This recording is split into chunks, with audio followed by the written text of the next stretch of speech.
Bien, buenos días para todos.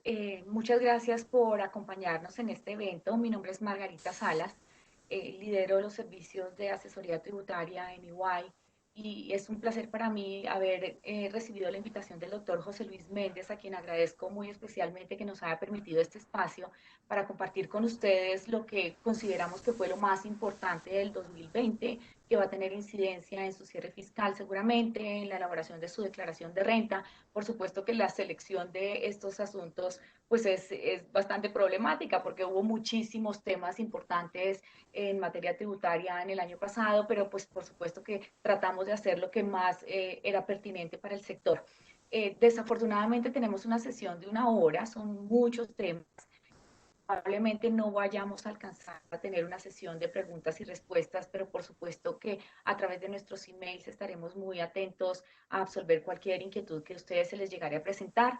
El video seguramente y la presentación la vamos a compartir con ustedes una vez finalice el evento y se hagan las ediciones correspondientes a que estamos obligados a hacer. Hoy vamos a participar en esta sesión, primero que todo, Giselle Ortiz. Giselle, por una decisión de la firma, está liderando todos los servicios que estamos prestando al sector farmacéutico en materia impositiva, así que ella está coordinando este esfuerzo. Nosotros nos encantaría poder seguir en contacto con ustedes y seguramente Giselle hará muchos esfuerzos por abrir nuevos espacios como este para poder comunicarse con ustedes y llegar oportunamente con las noticias en materia tributaria que seguramente este año serán tan relevantes como el año pasado. También nos acompañará Alexandra Durán. Alexandra es socia de Igual Colombia.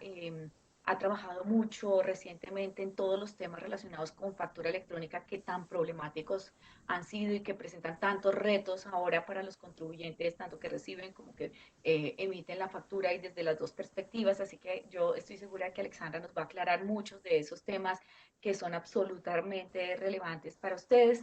Estará con nosotros José Antonio Paz, gerente de la práctica de impuestos, y nos compartirá algunas visiones de temas muy relevantes en materia internacional y de distribución de dividendos.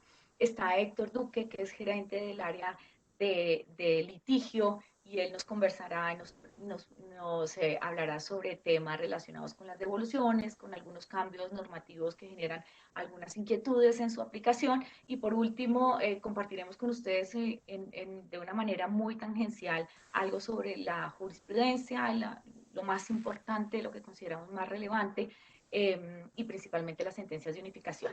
Entonces les doy la bienvenida. Adelante, por favor, Alexandra. Muchas gracias, Margarita. Muy buenos días a todos.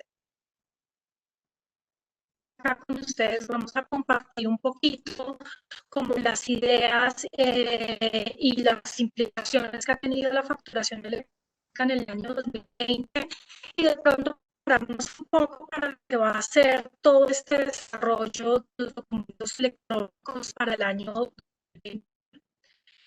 También, por favor, el siguiente slide. Bueno, mientras ponen el slide, digamos, más tenemos que entrar a conocer cómo estamos el año 2020. Recordemos que el año 2020 empezamos con las normas de la ley 1819, pues validadas en esa norma de la 19 nos incluyó todo lo que es la facturación electrónica con validación previa. Sin embargo, empezamos el año 2020 con la ley 1943, declarada inconstitucional, emitida la 2010. Sin embargo, la posición de la Administración Tributaria de facturación electrónica civil de facturación electrónica con validación previa está vigente porque venía desde la 1819, no fue incorporado con la 1943. Todas las regulaciones que habían emitido durante el año 2019 se encontraban decaídas. ¿Eso qué nos implicó? Que empezamos de enero hasta marzo del año 2020 sin una regulación clara de facturación electrónica. El 5 de marzo del 2020 se emitió el decreto 358, era un decreto muy esperado, sin embargo es un decreto que al parecer no se tiene muy en el radar, pero este es el decreto mediante el cual el gobierno nacional reglamenta los documentos equivalentes, nos reglamenta el documento soporte de costos y gastos de compras efectuadas a no obligados a facturar, y nos impone una serie de marcos normativos que nos va a hacer el lineamiento de la facturación electrónica para el año 2020. De igual forma, nos aclara cómo va a funcionar el límite de los costos y deducciones previstos en el 616-1 del Estatuto Tributario en función a los porcentajes del 30, 20 y 10%. Si bien se emitió ese decreto, no fue hasta mayo del año 2020 donde se emitió la resolución 42 por parte de la Administración Tributaria. En esta resolución 42 se hizo toda una reglamentación integral de lo que es la facturación electrónica. Vamos a encontrar que se trajeron en esta resolución bastantes contenidos y estructura de lo que teníamos de la resolución 30, que fue la que rigió toda la facturación electrónica durante el año 2019. Sin embargo, se vinieron a hacer una serie de adiciones y una serie de componentes bien específicos dentro de la reglamentación de la facturación electrónica y nos marcó la pauta de lo que va a ser el desarrollo de los documentos electrónicos, no solo para el año 2020, sino lo que podríamos esperar para el año 2021 y nos atreveríamos a decir que también 2022. Importante, la resolución nos trajo un nuevo anexo técnico, ya vamos a ver unos temas muy puntuales del anexo técnico, que vino a actualizar el que estaba vigente hasta el 31 de diciembre de 2019, y para ustedes que es el sector salud y tienen una incidencia dentro del sector salud, incorporaron una parte específica para que pueda ser manejada exclusivamente para información específica que pudiera ser relevante para el sector. ¿Qué pasa con esa estructura? Es una estructura totalmente opcional y está sujeta a una serie de reglamentaciones que hoy por hoy la Administración Tributaria está comenzando a hablar con el sector, con los gremios, con el Ministerio de Salud, para abarcar esa información necesaria y requerida para poder interconectar a los diferentes actores del sector salud dentro de la facturación electrónica. Sector farmacéutico tiene bastantes temas de interés. Uno de ellos también es el tema de los precios regulados de los productos. Entonces, esos son temas que ya están siendo abordados y que seguramente ustedes han o estado en discusión o es algo que está liderando el sector salud de forma directa. La resolución 42 también trajo un hito muy importante que fue la masificación de la factura electrónica. Tenía unos calendarios previstos, el cual, digamos, hasta el 1 de noviembre era el calendario general e implicaba que todos aquellos contribuyentes obligados a facturar tenían que, a más tardar el 1 de noviembre, implementar factura electrónica. Sin embargo, se hicieron dos excepciones mediante la resolución 94 y la resolución 99. La 94 se le dio al sector de gobierno un plazo adicional hasta el 1 de diciembre y mediante la 99 para el sector agropecuario se les dio un plazo hasta el 15 de diciembre. Pero ¿esto qué implica? Que al 2021 todos los que estén obligados a facturar, a emitir una factura de venta, hoy por hoy lo deberían emitir de forma electrónica. Solo nos van a quedar una serie de excepciones muy puntuales, como son los documentos equivalentes, que ya vamos a entrar muy precisos a ellos. Nos quedan las facturas de talonario o papel que sean emitidos en contingencia, o por ejemplo, aquellas compañías que se constituyan, tienen 2 meses para implementar factura electrónica, lo mismo que aquellos que se inscriban al régimen simple, desde su inscripción tendrán 2 meses para emitir factura electrónica.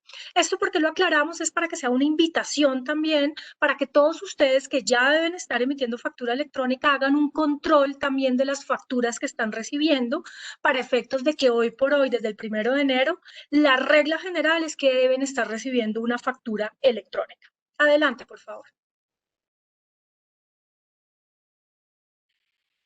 Como lo mencionamos rápidamente, Decreto 358 nos trajo elementos importantes como los documentos equivalentes. Solamente para recordar, teníamos 29 documentos equivalentes, nos quedamos con 12 y un número 13, que es que aquellos 12 que quedaron vigentes van a tener que pasar a ser electrónicos. Por ahora, como está previsto y según la ley, estos documentos equivalentes que quedaron vigentes deberían pasar a ser electrónicos a partir del 1 de julio del año 2021. No obstante, simplemente también para aclarar, hoy por hoy no se ha emitido el borrador de la reglamentación, todavía no sabemos la administración tributaria cómo los piensa regular, si por ejemplo se van a transmitir uno por uno de forma consolidada. Entonces, esto es un aspecto bien importante que hay que hacerle seguimiento para efectos de ver cómo se emite la resolución y si efectivamente vamos a cumplir con la fecha del 1 de julio. Nos reglamentó todo el tema de los límites de deducción, como lo habíamos mencionado, del 616-1, también nos aclaró hasta cuándo el tiquete de máquina registradora podía hacer soporte de costos y gastos e impuestos descontables, que fue hasta el 1 de noviembre. Nos reguló el documento soporte, que entendemos ustedes dentro del sector tienen bastantes inquietudes, ya vamos a ver un tema muy puntual sobre ese documento soporte, y me dio un régimen transitorio de los documentos equivalentes antiguos hasta los 12 que quedaron vigentes, hasta la última fecha de implementación del calendario tributario, que podríamos afirmar fue hasta el 15 de diciembre del año anterior. Así que a partir del 16 de diciembre, solo los documentos equivalentes que quedaron vigentes nos pueden servir de soporte de costos y gastos, excepto el tiquete de máquina registradora, que dejó de serlo a partir del 1 de noviembre. Adelante, por favor. Acá sobre el tema del documento soporte, ese es el tema muy puntual que queremos mencionar porque sabemos que tienen bastantes inquietudes. El documento soporte está vigente desde marzo de 2020. No obstante, como les decíamos, hay un régimen transitorio de unos documentos equivalentes. Dentro de esos estaban el de compras a personas naturales, el de contrato con extranjeros.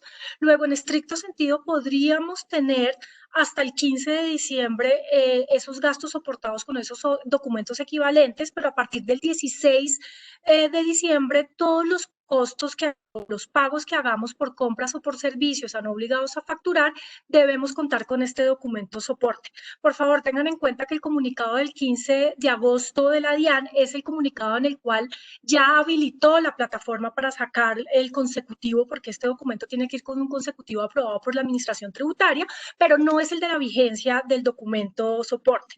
Dudas que el sector ha manifestado es este documento soporte solo para aquellos que no estén obligados a facturar. Esto no subsume la obligación de que me emitan una factura. Si yo estoy en una transacción con alguien que está obligado a facturar, mi único soporte idóneo va a ser la factura que me emita esa persona. Yo no puedo hacer el documento soporte para efectos de hacer el soporte de la deducción. Adelante, por favor. El decreto reglamentario pues también nos dejó claro que no está incluido dentro del límite del 30, 20 y 10%. Nos aclaró que el POS no está incluido. ¿Por qué? Porque ya sabemos que desde el 1 de noviembre simplemente no es que esté sujeto al límite, sencillamente no es soporte de costos y gastos. Todo lo que sean adquisiciones no obligados a facturar, pues tenemos el documento soporte, luego tampoco debería estar dentro del límite. Los documentos equivalentes, la importación de bienes tampoco están incluidos, y también nos aclara que serán todos aquellos documentos o no están incluidos dentro de los límites, todos aquellos costos o deducciones que no necesiten una factura o un documento para soportar su deducibilidad. Y les ponemos el ejemplo. La diferencia en cambio realizada, las depreciaciones, esos son costos y gastos que van a ir y van a ser procedentes fuera de este límite. No se requiere un documento que sea idóneo. Entonces, esto nos hace preguntar hacia dónde va a estar enfocado el límite. Porque si hoy en día me emiten una factura que no sea electrónica, no seamos en control,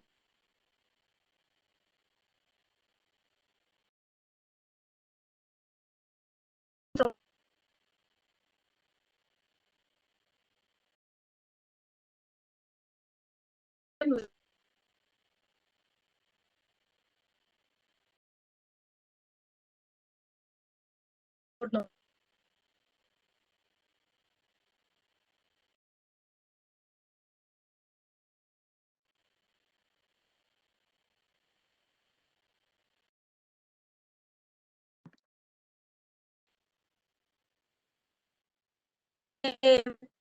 Siguiente, bueno, parte del tema también, digamos, si en aras de tiempo y para darles un poco de contexto, ¿qué nos espera para el año 2021?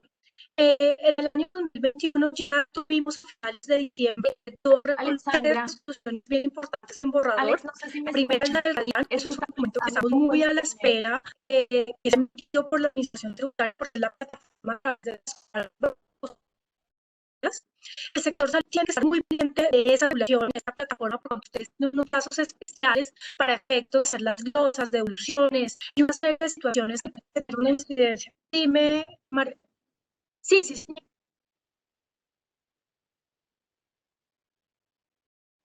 Estoy conectada a la red.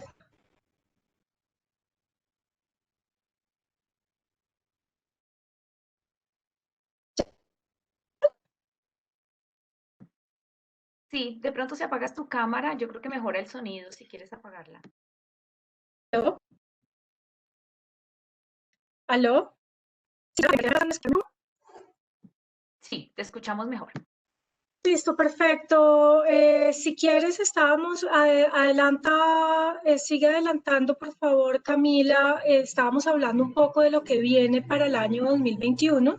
Entonces, les estaba comentando que ya se emitió la resolución del Radian, que va a ser la plataforma a través de la cual se va a poder negociar las facturas electrónicas como título valor. Esto va a ser un tema de una incidencia bien importante para el sector salud, porque ustedes saben que tiene una reglamentación especial respecto a las glosas, cuándo quedan firmes, cuándo se deben hacer unos pagos. Entonces, va a ser muy importante que le hagamos seguimiento a esta resolución. Se emitió un borrador de resolución donde nos van a actualizar el anexo 1.8. Viene con bastantes cambios.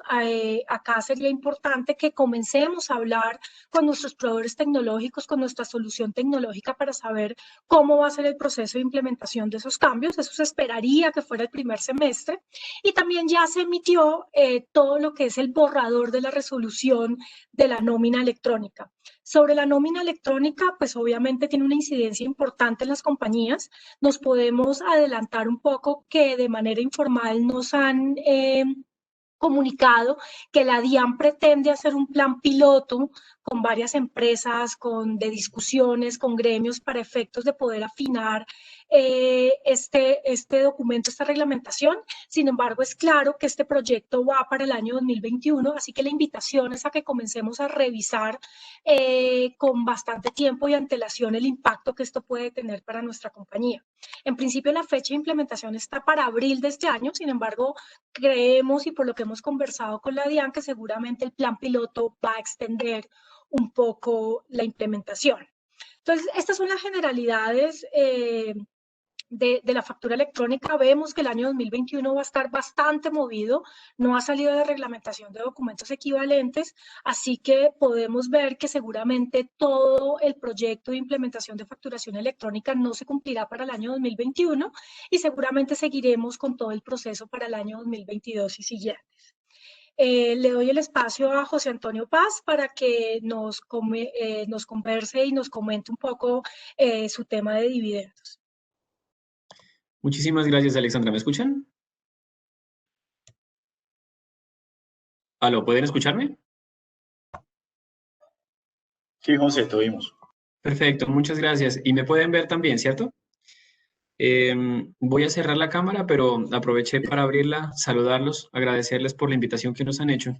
Y con ello, habiéndolos saludado, procedo a cerrar la cámara para que la conexión mejore. ¿Vale? Permiso. Muy bien, el tema que nos ocupa en este momento, el siguiente tema que es la distribución de dividendos, resulta ser un tema bastante importante, sobre todo en los meses próximos que vamos a tener con las resultas del periodo pasado.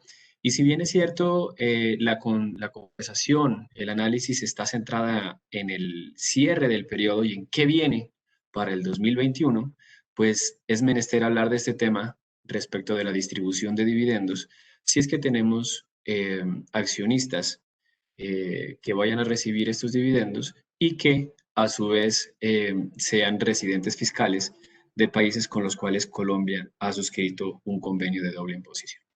¿Por qué resulta ser tan importante este tema en este momento? Porque fijémonos que esta ley 2010 del 2019 que entró a regir a partir del 2020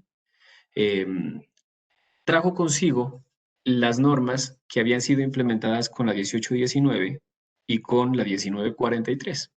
De ello que para poder situar un pasito antes de hablar de la discusión que nos ocupa, de cómo se establece el régimen de tarifa a los dividendos superior en nuestro ordenamiento de la normativa doméstica, sabemos dos cosas. Primero, que existen unos beneficiarios finales que son las personas naturales residentes y los inversores del exterior, y de otra parte también sabemos que existe una retención en la fuente entre sociedades nacionales que no son los beneficiarios finales o los beneficiarios efectivos de este dividendo final, y por ende sobre ellas no recae el impuesto propiamente dicho, sino una retención que será acreditable en un futuro.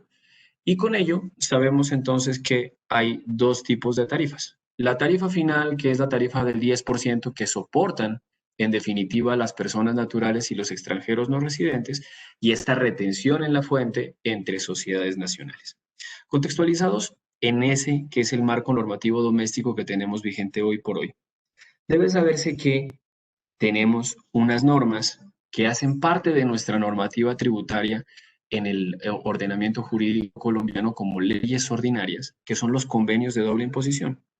Estos convenios de doble imposición tienen aplicación preferente, si se quiere, especial, si se quiere, respecto de la normativa doméstica, en el sentido de que estos convenios, por virtud de su especialidad, del criterio de especialidad y no de jerarquía, tienen aplicación frente a situaciones particulares que se desarrollen entre los residentes fiscales de los dos países contratantes.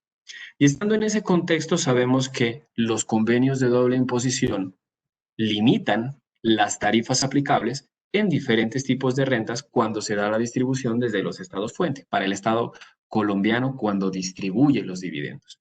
Así que algunos convenios señalan que la tarifa, que en principio les comentaba bajo norma doméstica es del 10%, pues como bien se sabe, baja a un 5% o puede bajar al 0% o puede tener un tratamiento limitativo en esa tarifa que estará dado por cada uno de esos convenios en particular. Pues bien, sabiendo que esta es una normativa especial y que en principio también sabemos que al aplicarse de manera preferente frente a la normativa doméstica, partimos de un presupuesto que es en el momento de distribución de dividendos a estos residentes en países con los que tenemos un convenio de doble imposición, debemos acogernos a esa normativa. Vienen tres factores adicionales que deben ser tenidos en cuenta hoy por hoy en la distribución que hacemos en el 2021 de utilidades obtenidas en el 2020 o años anteriores, que resulta completamente importante de identificar. ¿Cuáles son esos tres factores? El primero es el que corresponde al decreto reglamentario, al 1457, que se profirió a finales del año pasado. Y los segundos dos son estos conceptos que trajimos aquí para compartir con ustedes. El 334 y el 1313, que plantea la posición de la administración tributaria frente a la interpretación de la norma, convenio de doble imposición, normativa doméstica, régimen de la tarifa a los dividendos y este decreto reglamentario, ¿cierto? ¿Y qué trae esta nueva normativa? Fijémonos que este nuevo reglamentario parafrasea, si se quiere, el procedimiento que se establecía en el anterior reglamentario de la tarifa a los dividendos, señalando que cuando se hubieran practicado retenciones en exceso, los residentes de los países con los cuales se ha contratado, pueden venir, tocar la puerta de la administración tributaria y pedir esa retención en exceso. Y estos dos conceptos que vienen, entonces, a identificar qué decía ese otro reglamentario y que hoy también son aplicables con el nuevo reglamentario, señalan dos puntos. El primero es, este 334 era bastante favorable para la interpretación de los pagadores de los dividendos, de los residentes fiscales que pagan los dividendos, en el sentido en que decía concretamente, mire, el convenio de doble imposición es un contrato entre los dos estados que prima frente a la normativa doméstica, de tal manera que tiene aplicación preferente. En buena hora dijo eso, tiene aplicación preferente. Y señala también, con buen juicio, ese primer concepto, que esto se debe entender, esa aplicación preferente sin perjuicio de lo que señalan los artículos 242 y 242-1 del Estatuto Tributario, que traen estos dos artículos. 242 es la tarifa final para personas naturales residentes. En efecto, si dice sin perjuicio frente al 242 es porque el 242 no aplicaría en situación de convenio porque el que recibe el dividendo es un residente fiscal en Colombia. Y el segundo, que es el 242-1, pues nos señala esa retención en la fuente previa que, como les comentaba al inicio, se aplica en la primera distribución entre sociedades nacionales. Así que, en aplicación del marco normativo legal, el nuevo reglamentario y este 334, si fuera el único concepto que existiera, pues podía llegar a señalarse que las retenciones a las que se refiere el reglamentario, sobre las cuales el extranjero no residente puede venir a tocarle la puerta a la administración tributaria, no son otras que las del 242-1, que son retenciones entre sociedades nacionales que terminan beneficiando como un crédito tributario trasladable al beneficiario final, que siendo, valga seguir el íter, que siendo un extranjero domiciliado en un país con convenio de doble imposición, pues no debe soportarlas y por lo tanto puede pedirlas en devolución. Ahora bien, el nuevo concepto, el que hoy está vigente, que es el 1313, cambia por completo esa perspectiva y genera un riesgo de interpretación que puede llegar a ser contrario a lo que hemos visto hasta este momento que se acompasa con la normativa legal. Mediante este 1313 del 2020, de octubre del 2020, la administración dice, mire, voy a darle un, entre comillas, alcance a ese concepto 334. Y este alcance, a nuestro juicio, cuando lo leemos por completo, no resulta ser un alcance, resulta ser una posición distinta y, si se quiere, contraria a lo que había sostenido en el 334. ¿Por qué razón? Porque este 1313 plantea dos puntos que son los de partida. El primero es, empieza señalando el concepto, mire, Colombia quiere que se asuma un tratamiento según el cual, aun cuando haya un convenio y se planteen unas limitaciones a las tarifas, se practiquen las retenciones del caso y posteriormente el extranjero no residente tenga que venir a pedirles. Y segundo punto que complementa ese primero, en el que se basa, entre comillas, en un comentario del AUDE que no tiene nada que ver con el tema. Pero bueno, cierro esas comillas. Plantea un segundo tema y literalmente dice, oiga, el pagador debe practicar la retención en la fuente según la legislación interna. Así que, ¿cuál es la legislación interna? La legislación interna no solamente es el 242 y el 242-1, sino que también lo es el 245. Y este 245 señala que la tarifa, cuando nosotros estemos realizando un pago de dividendos al exterior, es del 10%. Así que en esta segunda interpretación se genera una situación que debe preocuparnos si es que tenemos receptores de los dividendos y nosotros somos los pagadores que estén siendo residentes en un país de doble imposición, con el que tengamos un convenio de doble imposición. ¿Por qué razón? Porque en usanza de este 1313, muy seguramente la autoridad tributaria querrá que nosotros, al haber realizado el pago, hubiéramos practicado la retención de la norma doméstica, es decir, la del 10%. ¿Y cuál es el efecto que tiene para nosotros no haberlo hecho? ¿Cuál es el impacto que puede tener? El impacto es bastante sustancial en la medida en que pudiera llegar la administración tributaria en esa interpretación de este concepto a decir que hay una omisión de agente de retención con todo lo que ello conlleva desde la perspectiva sancionatoria pecuniaria, tributaria y, si se quiere, también penal. Así que esta es una situación a la que nos enfrentamos el día de hoy y para redondear la idea, nosotros consideramos que desde una perspectiva completamente conservadora pudiera en esta primera fase, mientras este concepto se decanta, mientras, si se quiere mejor, se anula ese concepto, nosotros como agentes de retención pagando a un extranjero no residente deberíamos evaluar la posibilidad de practicar esa retención total, aun cuando haya convenio, para que posteriormente el extranjero no residente venga a solicitar esa devolución, a sabiendas de que como agentes de retención podemos vernos abocados a esas situaciones que generan sanciones de índole tributario y penal. Con eso dejo abierta la discusión para que si ustedes quieren que podamos observar ese tema en algún caso particular que cada uno de ustedes tenga, con muchísimo gusto podemos identificarlo. Entonces, cedo la palabra para que sigamos adelante en nuestra conferencia y les agradezco muchísimo la atención y el espacio que me brindaron para poder compartir con ustedes este tema.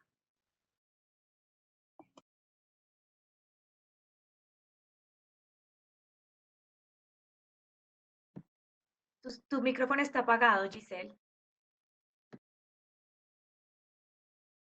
¿Ahí me escuchan bien? Sí, señora. Gracias. Bueno, muchas gracias por acompañarnos el día de hoy dando continuidad a la agenda. Vamos a hablar sobre el descuento en la adquisición de activos fijos reales productivos para efectos del impuesto sobre la renta. Digamos, este ha sido un tema bastante controvertido en términos de las definiciones, la demora que hubo en la emisión del decreto reglamentario y las disposiciones que han surgido más recientemente.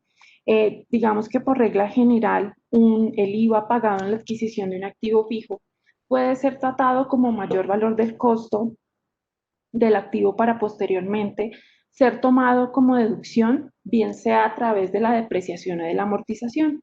Sin embargo, el artículo 258 establece la posibilidad de que los contribuyentes que adquieran activos catalogados como activos fijos reales productivos puedan hacer uso de este IVA como un descuento tributario en la declaración de renta. Para efectos de esto, digamos, el decreto 1089 de agosto del 2020 reglamentó lo dispuesto en este citado artículo 258-1. ¿Con qué nos encontramos acá, digamos, como aspectos claves? Básicamente está orientado a aquellos activos que sean bienes corporales muebles, que participen de manera directa y permanente en la producción, en la actividad productora de renta. Y aquí quiero hacer énfasis en que lo que dice el decreto es específicamente para la producción de bienes y de servicios que sean susceptibles de ser depreciados o amortizados. Aquí, digamos, otro aspecto relevante es que el artículo 258-1 también, digamos, en principio dirige este beneficio a contribuyentes responsables del impuesto sobre las ventas, dejando entonces por fuera a aquellos que no tienen esta calidad. Sin embargo, en el mes de septiembre del año 2020 hubo un pronunciamiento de la Corte Constitucional según la cual extiende este beneficio por temas de equidad y de igualdad, extiende este beneficio a los a los no responsables del impuesto sobre las ventas. Esto tendría una aplicación a partir del año gravable 2020, no obstante, en el caso que las compañías no hayan hecho uso de este beneficio, pues hablando de los no responsables, en el año gravable 2019 existe la posibilidad de que se explore para incluirlo dentro de ese año gravable si fuera aplicable. Por otra parte, digamos que de la redacción del artículo, perdón, del decreto 1089, como lo mencionaba, solamente se refiere a los bienes, a la producción de bienes y prestación de servicios. Y la gran pregunta es, ¿qué pasa en el sector, sobre todo, donde tenemos actividad de comercialización? ¿No estaría entonces cobijado por este beneficio? Digamos que frente a eso existe la gran incógnita. Desde nuestro punto de vista no debería haber una discriminación en este sentido. Por lo tanto, si una compañía decidiera hacer uso de este beneficio en que se desenvuelve como comercializador, pues seguramente esto será un tema objeto de controversia que habrá que revisar muy bien para tomar la decisión y en ese sentido poder pues tomar, digamos, el beneficio que sin duda, al ser un tema controversial, implicará algún reconocimiento en IFRIC 23, como lo veremos más adelante. Eh, Perdón, ¿qué pasó? ¿Pasó algo con la presentación, Camila? ¿Te puedes detener en el slide 24, por favor? Gracias. Listo. Entonces, continuando, digamos, con los aspectos claves del decreto, también habla, digamos, tratándose este beneficio del IVA no solamente es aplicable a aquellos bienes que son adquiridos, a los activos que son adquiridos, sino también da la posibilidad de aplicarlo a aquellos que son construidos o formados. En ese sentido, digamos, la diferencia, digamos, o más bien lo que establece es que se podrá tomar como descuento el, digamos, el IVA en el momento en que el activo se encuentre en condiciones de uso y por lo tanto la depreciación y la amortización inicie o en los en los años gravables siguientes. Hablándose de aquellos que son adquiridos, pues el descuento puede tomarse en el año en que efectivamente se paga el impuesto, bien sea en la importación o bien sea en la adquisición, para lo cual deberá contarse con los soportes correspondientes de cara a soportar la procedencia del beneficio. Otra, digamos, en relación con la base del beneficio, del descuento, es importante mencionar que este no solamente está dado para para el valor del IVA pagado, sino también incluye aquel IVA pagado en los servicios adquiridos para la puesta en marcha del activo. Y acá hay una definición súper importante y es que dice que son aquellos servicios que sean indispensables para poner en funcionamiento el activo. De cara a esto, para el cierre, nuestra recomendación es que se revise muy bien cuáles serían estos servicios que cumplen con esa condición, de tal forma que puedan ser tomados como parte del beneficio. Esto implicará obviamente que no debería ser tomado como impuesto descontable en las declaraciones de IVA, ni capitalizado como parte del activo para posteriormente llevarlo como una amortización o una depreciación. En el caso de los activos adquiridos bajo la modalidad de leasing financiero con opción irrevocable de compra, también es posible tomar el beneficio, no obstante, se necesita contar con una certificación emitida por el arrendador financiero en donde conste el valor que la compañía pagó durante el año gravable por la adquisición de ese activo. Podemos continuar, por favor, Camila. Siguiente. Siguiente. Siguiente. Aquí. En temas de subcapitalización, es otro aspecto relevante que también ha tenido cambios. Camila, por favor, puedes pasar. Digamos, por regla general, digamos que la regla de la subcapitalización, pues está contenida en el artículo 118, raya 1 del estatuto. Digamos, estas modificaciones entraron en vigencia con la ley 1943 del año gravable 2018 y posteriormente con la ley 2010 del 2019. El principal cambio de esta norma es que pues ya no busca limitar la deducción por concepto de intereses sobre cualquier tipo de deuda, sino que ahora solamente se limita a aquellas deudas que generan intereses que han sido adquiridas con vinculados económicos. Básicamente, la limitación corresponde a que el endeudamiento no puede exceder 2 veces el patrimonio líquido del año gravable inmediatamente anterior. Antes la relación era 3-1, esto es otro cambio. En ese sentido, digamos que cuando tenemos una deuda adquirida con un vinculado económico, entrarían, bien sea nacional o extranjero, entrarían dentro de esta limitación a la que hago referencia. Y aquí otro punto bastante relevante es que cuando las compañías tengan endeudamiento en donde finalmente no hay de por medio un vinculado económico, esto se debe probar.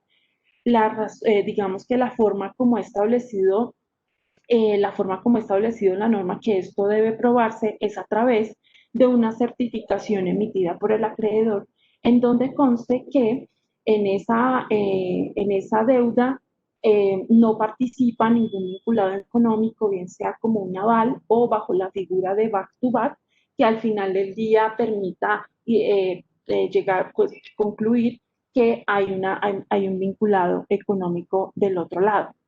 Esto, digamos que ha generado bastante controversia también y sobre todo pensando en cuáles serían las consecuencias derivadas de no poder contar con estas certificaciones. En la práctica hemos observado que hay compañías que tienen esta situación y han tenido bastantes tropiezos a la hora de obtener estas certificaciones porque las entidades financieras pues han manifestado no estar en la obligación de hacer este tipo de dar alcance a esta norma tributaria y por esa razón ha habido dificultades. Nuestra recomendación es que si ustedes se encuentran en esta situación, puedan iniciar estas gestiones para obtener la certificación lo más pronto posible, pues por las complicaciones que hay de cara a las entidades financieras, o dos, también porque la idea es que esta certificación se tenga antes de la preparación, perdón, antes de la presentación de la declaración de renta, de tal forma que esté disponible si así lo solicitará la administración de impuestos. En el caso, digamos, de la gestión de estas certificaciones, nuestra recomendación también es que se guarden todas los, digamos, toda esa bitácora de la gestión que ha hecho la compañía para poder acceder a esta certificación, de tal suerte que si no llegara a contarse con la misma, se muestre la debida diligencia que ha hecho la compañía en torno a ese tema. En el evento en que esto no fuera posible, pues viene también el tema, como les mencionaba, la controversia que existe sobre cuál sería el riesgo de no contarlo o el efecto, y será un tema que habrá que ver en las revisiones que adelante la Administración de Impuestos en ese sentido. No podemos garantizar que estas pruebas documentales sobre la gestión que se ha hecho para obtener las certificaciones blinde a una compañía de cara a una revisión por parte de la administración, pero sin duda generaría argumentos, elementos de defensa frente a lo que se hizo para obtenerla. Continuamos, por favor, Camila. Sigamos. Adelante. Bueno, otro aspecto del cual queremos mencionar es el relacionado con IFRIC 23. Seguimos, por favor. En IFRIC 23, básicamente, pues esto es un tema, es nuevo para nosotros, por lo menos en Colombia, en el sentido que el año grabable 2020 va a ser el primero en el que tengamos que hacer estas revelaciones en nuestros estados financieros. Básicamente lo que busca esta norma es revelar el efecto de las posiciones que en materia tributaria han sido adoptadas por una compañía y que se tiene conocimiento que no son compartidas por la Administración de Impuestos o que de acuerdo con la redacción de la norma tampoco es tan claro y hay, digamos que zonas grises que podrían dar lugar a interpretaciones diferentes y en ese sentido potencialmente generar controversia con la administración. Adelante, por favor. Digamos que básicamente lo que está buscando lo que busca esta norma es entonces revelar esas situaciones que también podrían ser situaciones que a pesar de que la norma es muy clara, también hay un contribuyente que tiene una posición o ha decidido asumir un riesgo a pesar de que la norma ha sido clara respecto de el tratamiento de determinada partida. Está, digamos que para poder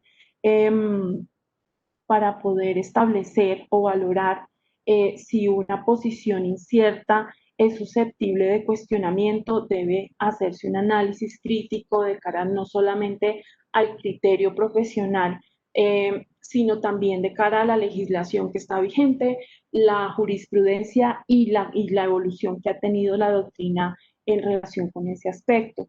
lo que se recomienda, avancemos porfa, lo que se recomienda es básicamente digamos, revelar eh, digamos, el valor que debería, susceptible de generar esa controversia, no solamente de cara a, digamos, a lo que tenemos hoy, sino el valor esperado que sería cuestionado por la administración. Y la idea es que la revelación de estos aspectos se hagan junto con el impuesto de renta corriente y el impuesto diferido. Este análisis, digamos que también para mencionar, no solamente, avancemos porfa, no solamente aplicaría para las posiciones que se hayan tomado en materia tributaria para el año grabable que se está cerrando, sino para los años grabables que aún están abiertos para revisión por parte de la Administración de Impuestos. Avancemos, por favor. Siguiente. Dentro de los temas que también tenemos para poner sobre la mesa, tenemos, digamos que uno es el relacionado con pagos al exterior que la industria realiza, enfocándonos en dos puntos principales. Uno que viene siendo el efecto que tendría la cláusula de nación más favorecida con la entrada en vigencia, digamos, del convenio suscrito entre Colombia y el Reino Unido, y el otro relacionado con la necesidad que existe de efectuar registros de contratos de importación de tecnología ante la DIAN, así como el surgimiento del documento soporte también como elemento necesario o requerido para soportar la deducción. Enfocándonos entonces en el primer caso, respecto de la cláusula de nación más favorecida, dijéramos que a nivel, digamos, general, en la mayoría de los CDI suscritos con Colombia, se negoció que se incluyeran dentro de la categoría de regalías, no solamente las rentas derivadas de una regalía como tal, sino también la prestación de aquellas derivadas de la prestación de servicios técnicos, asistencias técnicas y consultoría. Sin embargo, existen otros casos, digamos, CDIs suscritos con posterioridad, como es el caso del Reino Unido, que entró en vigencia a partir de enero del año 2020. Estas rentas a las que hago referencia ya no están catalogadas dentro de la cláusula de regalías y por lo tanto entrarían a ser regidas por la cláusula de beneficios empresariales, según la cual estas solamente estarían grabadas en Colombia si existiera un establecimiento permanente del proveedor en el país, o de lo contrario simplemente quedarían grabadas en el país de domicilio del proveedor. Este tratamiento sin duda resulta más favorable en términos de retención en la fuente, por lo cual cuando este tipo de situaciones se dan, algunos estados que aceptaron la inclusión dentro de la cláusula de regalías, los servicios técnicos, las asistencias técnicas y las consultorías, establecieron dentro de los convenios una cláusula de nación más favorecida, según la cual cuando Colombia firmara un acuerdo de doble imposición con otro país y que este convenio resultara en sus cláusulas ser más favorable, entonces el convenio de doble imposición suscrito anterior entraría a ser modificado de manera automática y por lo tanto entonces entrarían también a aplicar para ese país las disposiciones establecidas en el nuevo CDI. ¿Esto qué implica? Digamos que para determinar entonces cómo nos afecta esta cláusula de nación más favorecida para los convenios que ya teníamos vigentes, es, digamos, si bien la intención es la misma, hay que revisar digamos, la redacción de cada una de las cláusulas porque no es homogénea. Así con lo que nos encontramos es que para determinar, por ejemplo, el caso para determinar si esta cláusula aplica o no para para todos los países con los cuales Colombia tiene CDI, identificamos que de los 9 convenios distintos a UK, pues esta cláusula se puede activar en 3 de ellos, en el caso de Canadá, en el caso de Portugal y República Checa, esta cláusula aplica. ¿Y esto qué implica? Entonces, que en virtud de esos convenios, los pagos realizados por servicios técnicos, asistencias técnicas y consultorías estaban grabados al 10%, pero en aplicación de esta cláusula pasan a estar grabados solamente en el país de domicilio del proveedor, y en consecuencia no habrá retención en la fuente en Colombia. En el caso de México también es posible aplicar este beneficio, pero de manera parcial, ya que solamente aplica para los servicios técnicos y las asistencias técnicas. Entonces, esto es de bastante relevancia para todas las compañías. Podemos pasar, por favor, Camila, y la sugerencia es que frente a esto se verifique cómo están ustedes, si existe la posibilidad de pronto de que durante el año grabable se hayan practicado retenciones, y evaluar la posibilidad de, ¿por qué no hacer la devolución de estas retenciones? Lo cual no afectaría, porque se está haciendo aplicación a lo dispuesto en la cláusula de nación no favorecida, y no afectaría tampoco la deducción de estos pagos. Otro aspecto relevante al que hacía mención es el correspondiente a la necesidad de suscribir, de registrar los contratos por conceptos de importación de tecnología, que digamos básicamente esto es un tema netamente formal, pero que hemos visto que en la práctica afecta de manera sustancial la determinación del impuesto, ya que de no contar con este registro, pues lo que implica es el rechazo de la deducción o del costo asociado a ese pago al exterior. Cuando se trata, digamos, de contratos suscritos por primera vez, el plazo para registrar es de 6 meses, y cuando existen modificaciones al contrato, el plazo es de 3 meses a partir de la fecha de suscripción de esa modificación o del contrato.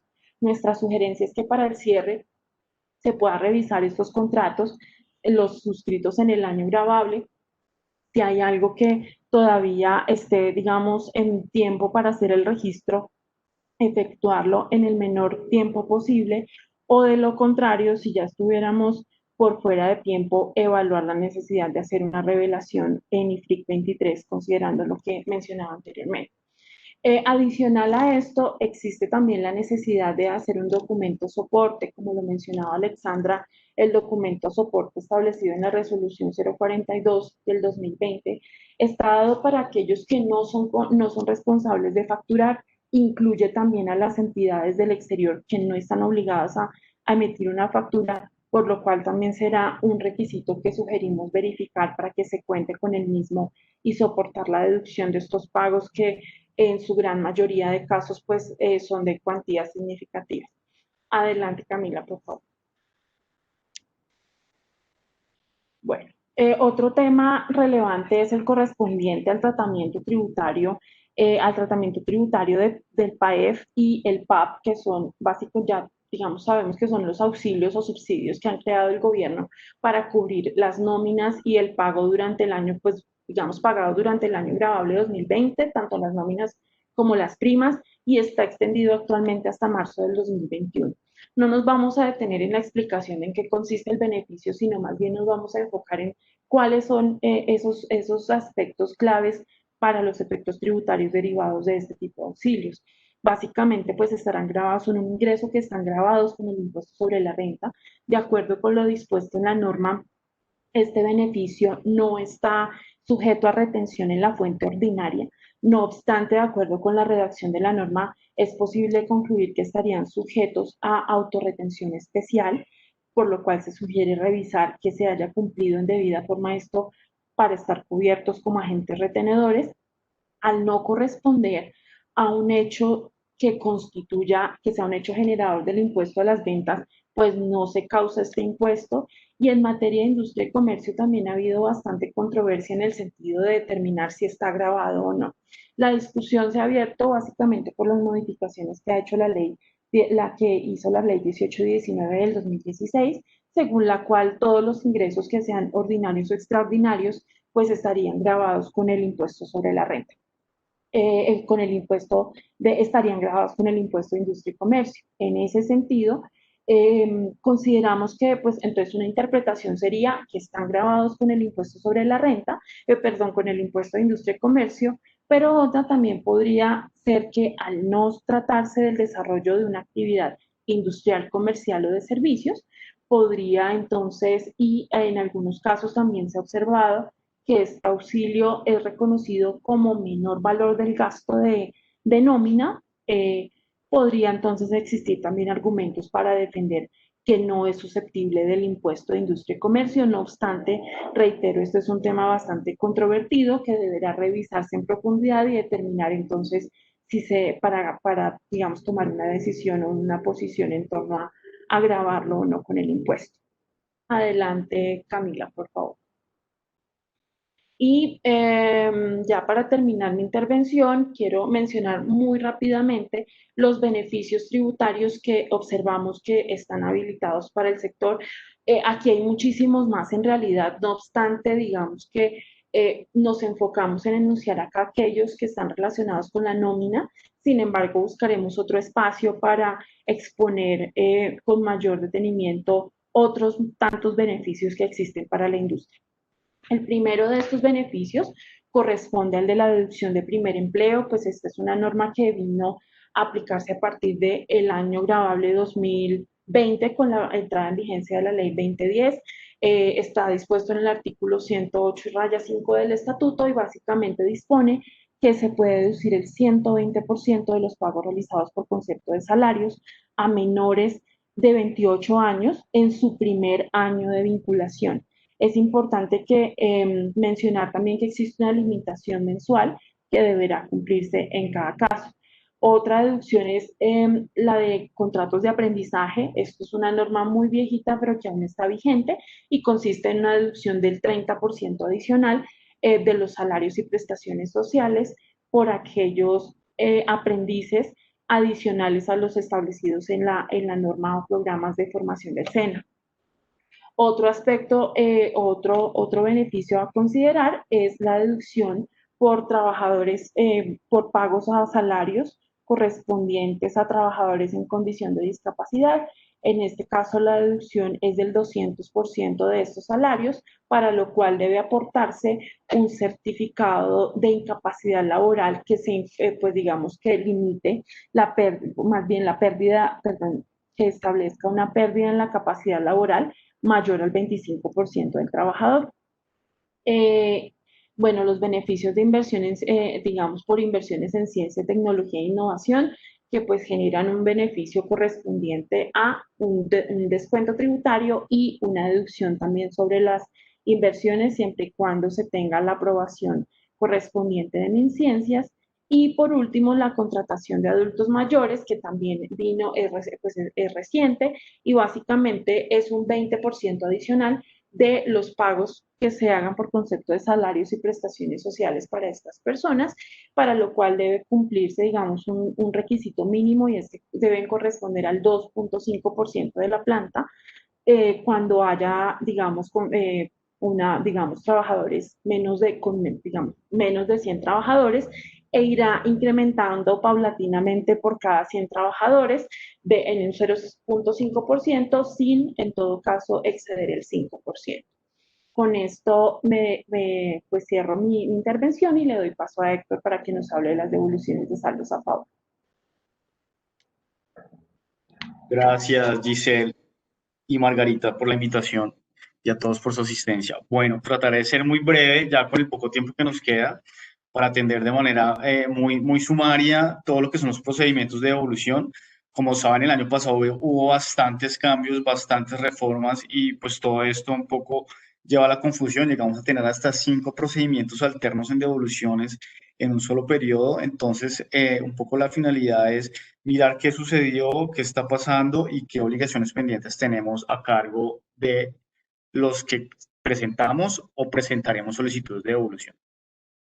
En primera medida, y un poco a modo de recordatorio, está el decreto 535 y el 807, que incluyeron el procedimiento de devolución abreviada, que muy seguramente algunos aplicaron, que era el que establecía bajo la pandemia que aquellos saldos solicitados en devolución puedan ser devueltos dentro de un término de 15 días hábiles, ¿no? Digamos que no había revisión previa, no había necesidad de acreditar certificado de costos y gastos, y eso nos permitió unos beneficios en la medida en que la devolución era mucho más eficiente.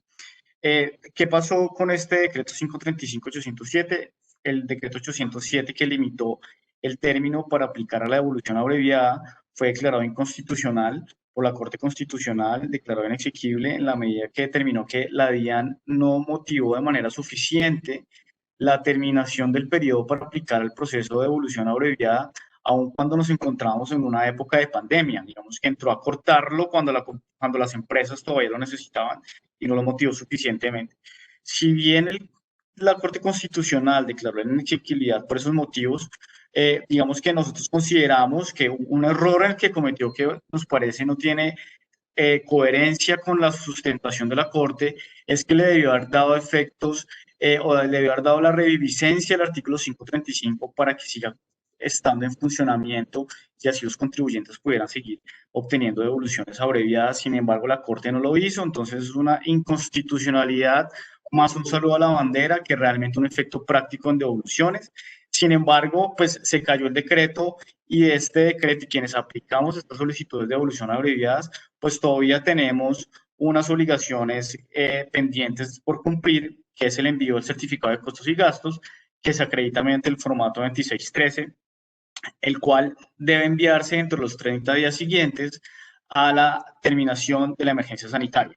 Recordemos que la emergencia sanitaria actualmente está prorrogada hasta el 28 de febrero, lo que implica que hasta el 30 de marzo tengamos que acreditar absolutamente todos los formularios de 2613, costos y gastos, por los años gravables que imputamos saldos a favor y que incluyen estos soportes de las declaraciones que no se encuentran en firme al momento de solicitar la devolución. Entonces, si mi saldo venía del 2011, pues no tengo que acreditar 2613 del 2011, sino exclusivamente aquellas declaraciones que no están en firme para la DIAN. Digamos que es una obligación del 535, ya este decreto no está vigente.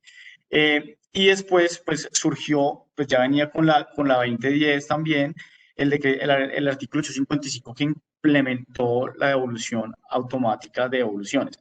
La devolución automática implica también un término de 15 días para la devolución e incluye unos requisitos también adicionales para su efectividad. Digamos que esta norma fue reglamentada por el 635, por el decreto 963, perdón, que incluye el término de 15 días para la devolución y unos requisitos como lo son acreditar certificado de costos y gastos mediante el formato 2613, por los años gravables, repito, que no se encuentran en firma al momento de la solicitud, y adicionalmente, pues que las compañías no sean calificadas como de alto riesgo.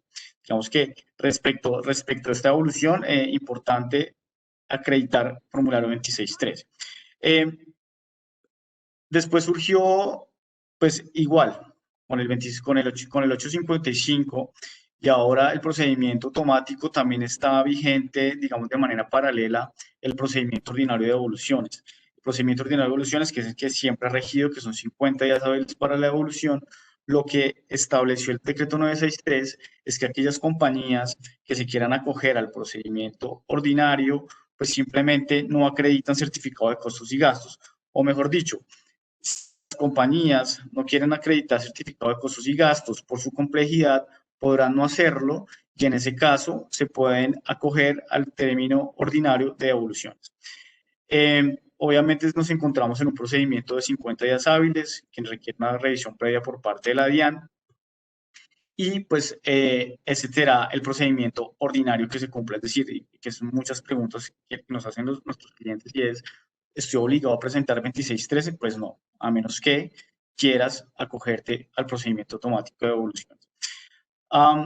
Importante también, sobre todo para el sector farmacéutico, señalar la entrada en vigencia de la ley 2069 del 2020, que señaló que aquellos contribuyentes que vendan los equipos médicos o bienes exentos de que trataron los decretos 438 y 551, puedan solicitar esas IVAs descontables en devolución.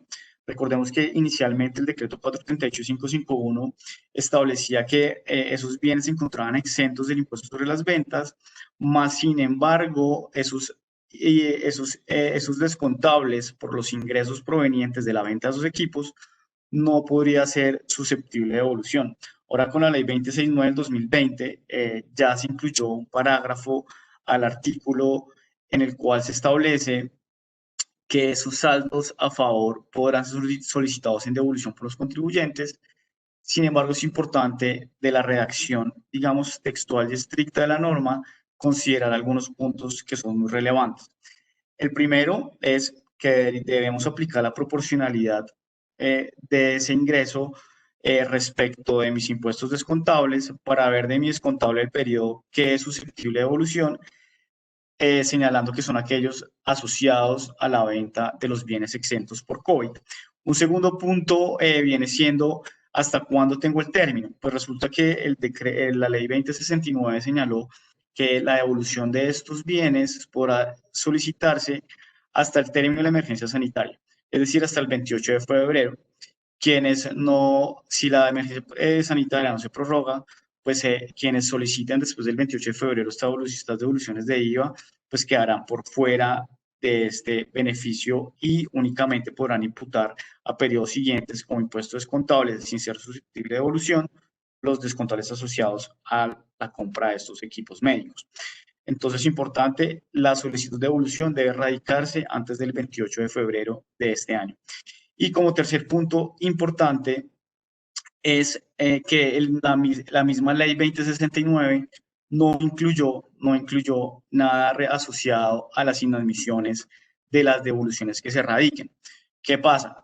Como ustedes saben, el 535 y el 807, cuando el 807 limitó la devolución abreviada al 19 de junio, dijo que aquellos contribuyentes que se les inadmitieran podían subsanar dentro del mes siguiente, y aún estando por fuera del 18 de junio, su solicitud de devolución y aún así estar inmersos dentro del procedimiento abreviado.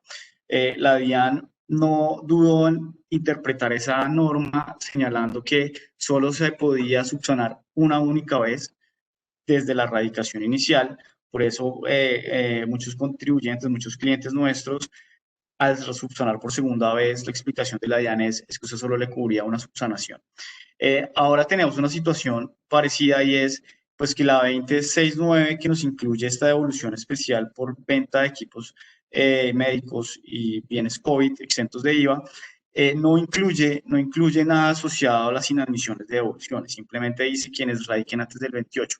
Esto puede implicar que la interpretación de la administración, que no sería raro con lo que pasó el año pasado, señalen que las inadmisiones que se presenten y se subsanen dentro del mes siguiente, después del 28 de febrero, pues no se van a encontrar cobijadas por las solicitudes de devolución por COVID, porque la norma no lo expresa, ¿no? Nosotros consideramos, en nuestra interpretación, que las subsanaciones realizadas dentro del mes siguiente, si bien es una nueva radicación, pues subsana la radicación inicial y en esa medida mi término de radicación, pues fue mi radicación inicial. Sin embargo, pues la interpretación de la DIAN que ha venido dándose, es importante advertirlo, lo que implica que al momento de presentar nuestras devoluciones de IVA, debamos tener certeza y absoluta credibilidad de que nuestros requisitos en IVA se encuentran cumplidos. Pues cualquier inadmisión, por menor que sea, puede generar un inadmisorio y eso puede implicar que los IVAs que solicitemos en devolución se encuentren por fuera del término. Digamos que esos son los puntos relevantes para el sector, son los puntos relevantes en procedimientos de devoluciones. No olviden el envío de certificados de costos y gastos. Y yo creo que con eso cierro mi charla. Bueno, y antes, Margarita, discúlpame, pero Camila, puedes pasar a la siguiente diapositiva. Otro punto que estaba dejando de lado es el acuerdo 780-2020 del Distrito de Bogotá, en el cual se implementaron unas modificaciones tributarias en materia de impuestos de industria y comercio, entre otros. Y respecto de las actividades para el sector farmacéutico, se incluyó que la fabricación de productos farmacéuticos, químicos y medicinales, pues van a tener un aumento en su tarifa de ICA aplicable a su actividad de manera progresiva desde el año 2021 hasta el año 2024. Entonces, estamos hablando que la norma trae un tratamiento diferenciado a las actividades farmacéuticas.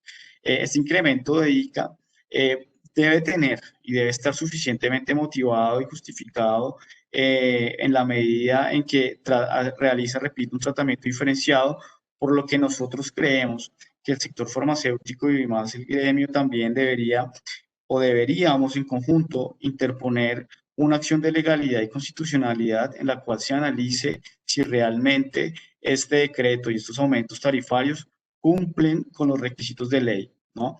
Recordemos un poco lo que sucedió con el aumento de las tarifas de renta para el sector financiero en la 2010, que fue la 1943, que fue declarada inexequible. Digamos que fue un tratamiento diferenciado que no estaba justificado, fue declarado ilegal. Ahora sucede lo mismo en Bogotá. Tenemos unos aumentos de tarifas de manera, digamos, especial para un sector, ¿no? Y que debe ser suficientemente justificada. Dejo el tema sobre la mesa para que lo charlemos y miremos posibilidades de interponer una demanda contra este decreto por ilegalidad. ¿Está de acuerdo? Entonces, sin más, Margarita, por favor, adelante. Gracias.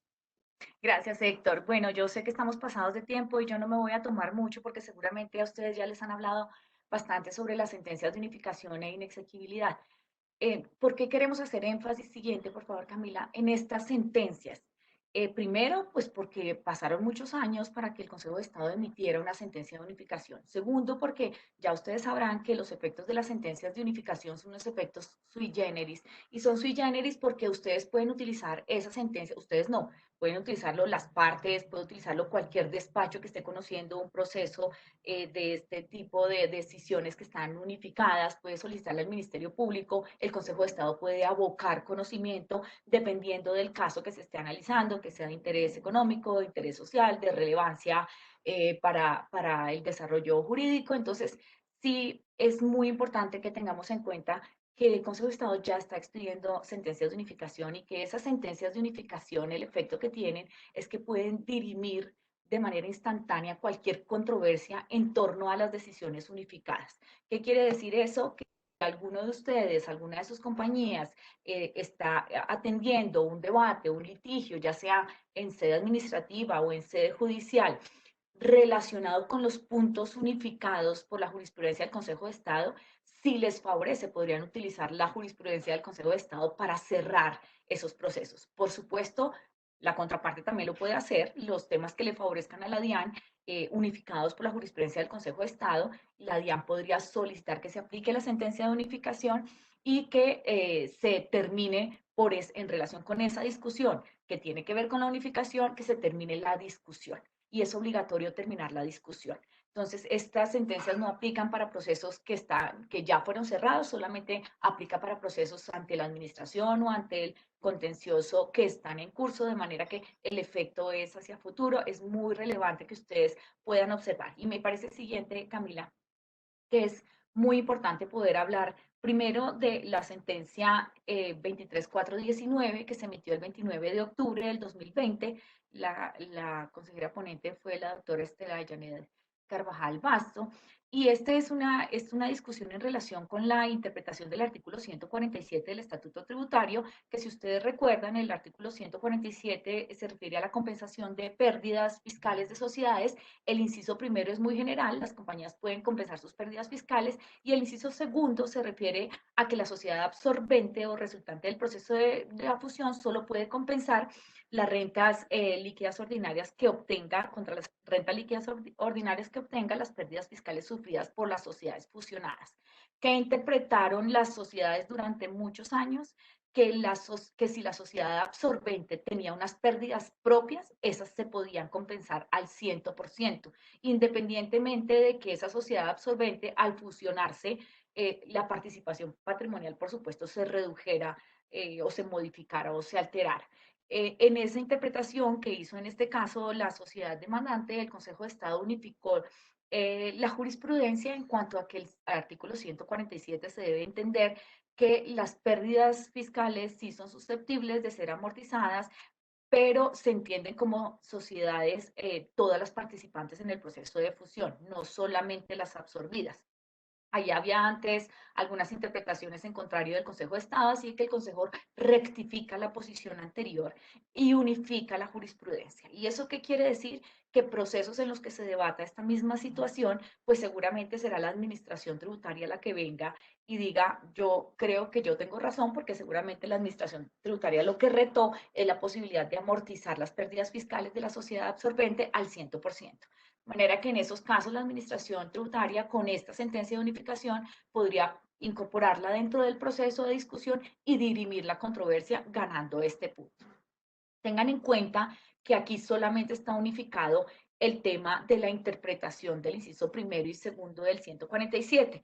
La sentencia confirma la sanción por inexactitud, pero no está unificada esa confirmación, o sea, en todos los casos procede sanción por inexactitud, no está unificada esa, digamos que ese concepto o ese precepto, pero sí es importante tener en cuenta que es muy probable que en casos similares pues se confirme la sanción por inexactitud. Y tampoco se refirió la unificación jurisprudencial al requisito de tener la misma actividad económica, pero en esto el Consejo de Estado sí hace una aclaración, y es que la DIAN venía retando este tipo de fusiones porque exigía, claro, en algunas veces, como todos sabemos, se acomoda dependiendo cuál es la situación que presentan los contribuyentes. Pero aquí en este caso la DIAN venía retando el hecho de que la actividad económica reportada en el RUT no era lo misma entre la sociedad absorbente y la absorbida, y por lo tanto la DIAN también con base en ese argumento rechazó la posibilidad de amortizar las pérdidas de las dos sociedades. En este caso no hay una unificación jurisprudencial, pero sí es importante que el Consejo de Estado hace la decisión en relación con que la actividad económica no es la que determina si están ejerciendo la misma actividad económica, es decir, el código de actividad económica, sino que hay que revisar el objeto social de las sociedades y si ambas desarrollan la misma actividad más que reportan el mismo código de actividad económica. La siguiente, Camila, por favor. La siguiente sentencia es una sentencia en donde se unifica el tema de favorabilidad y la base para el cálculo de imposición de la sanción. Y esta es la sentencia 22756 del 20 de agosto del 2020. Se refiere a la sanción por compensación improcedente. La administración tributaria, por supuesto, como siempre, eh, plantea cuando hace una determinación oficial que disminuye el saldo a favor que ha sido solicitado por el contribuyente en devolución, tiene que iniciar un nuevo proceso que es solicitar la devolución de la suma indebidamente reintegrada al contribuyente y además impone una sanción por esa devolución improcedente. Nosotros siempre hemos hecho esa discusión, pero de pronto hemos interactuado con algunos de ustedes en qué sentido. Pues la norma también establece que la administración tributaria no puede cobrar la sanción por devolución improcedente. Eso no constituye un título, sino hasta cuando se resuelve de manera definitiva el proceso que se refiere a la determinación del mayor impuesto que genera la disminución del saldo a favor. Como la ley prevé eso, nuestra recomendación a nuestros clientes es, vamos a discutir el proceso principal, es decir, la determinación oficial del impuesto que disminuye el saldo a favor, pero en la resolución de sanción por improcedencia de la devolución, lo que nosotros recomendamos es contestar el pliego de cargos, por supuesto, e interponer el recurso, pero no seguir un debate judicial, puesto que este como título solamente es exigible cuando el proceso principal se haya definido. Entonces, siempre ha sido esta nuestra recomendación y no desgastarse ni el contribuyente, ni la administración tributaria, ni la administración de justicia en un juicio que no tiene sentido porque el resultado depende del proceso principal. Sin embargo, hay casos en que la DIAN no consideró el principio de favorabilidad, por ejemplo, y propuso una sanción que era más desfavorable para el contribuyente que la del momento en que se impone la sanción. Entonces, en ese caso, lo que nosotros sí hemos planteado es que se debe debatir y sí se debe continuar el proceso contencioso, aun cuando no se pueda cobrar esa resolución y aun cuando dependa del proceso principal. Fíjense que en este caso la administración tributaria estaría imponiendo una sanción excesiva, o sea, no podría imponerla sin observar el principio de favorabilidad. Y el otro punto es que muchas veces también la administración tributaria calculaba la sanción sobre la sanción por inexactitud que estaba proponiendo en el proceso de determinación oficial. Entonces, el Consejo de Estado, con esta sentencia 22756 de unificación, magistrado ponente Julio Roberto Pisa, lo que hace es decir, primero se debe observar el principio de favorabilidad, es decir, la sanción es la más económica entre los intereses incrementados en el 50% y el 20% del saldo a favor devuelto, solamente calculado sobre el mayor valor de impuesto. Precisamente es este segundo punto el que unifica también y dice la base para el cálculo de la sanción no puede estar conformada por otra sanción, porque habría una reiteración de sanciones. Esos son los dos puntos unificados. Me parece relevante para cerrar procesos que estén en curso en relación con este tema. Por ejemplo, resoluciones de devolución improcedente en donde la base se determine mal, para poder cerrar la discusión de la base y no tener que ir al contencioso con base en la norma que permite que la administración tributaria se abstenga de continuar un proceso de cobro hasta que se decida el pleito principal. Siguiente, Camila, por favor. Y la tercera decisión que queríamos compartir con ustedes es la sentencia 21.329, y yo creo que esa sí tiene que ver con todos, porque esta sentencia, de alguna manera, y digo de alguna manera porque seguramente van a seguir muchas discusiones, lo que unifica es el alcance del artículo 107.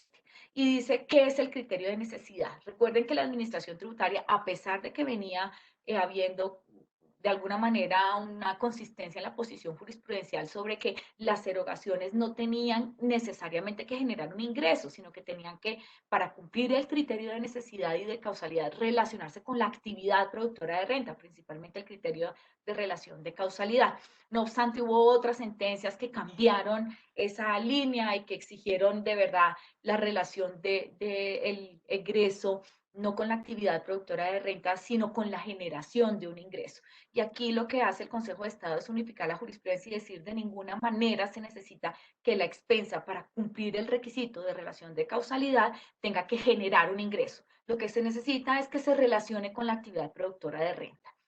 También unifica la jurisprudencia en relación con la interpretación del requisito de necesidad y dice, al igual que en relación con el requisito de proporcionalidad, que estos dos se deben revisar con criterio comercial. Así que se tiene que mirar la situación del contribuyente, en qué territorio desarrolla sus actividades, cuáles son sus competidores, cuál es su actividad económica, cuál es el estado de la industria en el momento en que incurre en esa expensa, para poder determinar si la expensa cumplía o no los requisitos tanto de proporcionalidad, que se mide también con ese criterio, como de necesidad. Pero destaca adicionalmente en su unificación el Consejo de Estado algo muy importante, y es que la carga de la prueba es del contribuyente.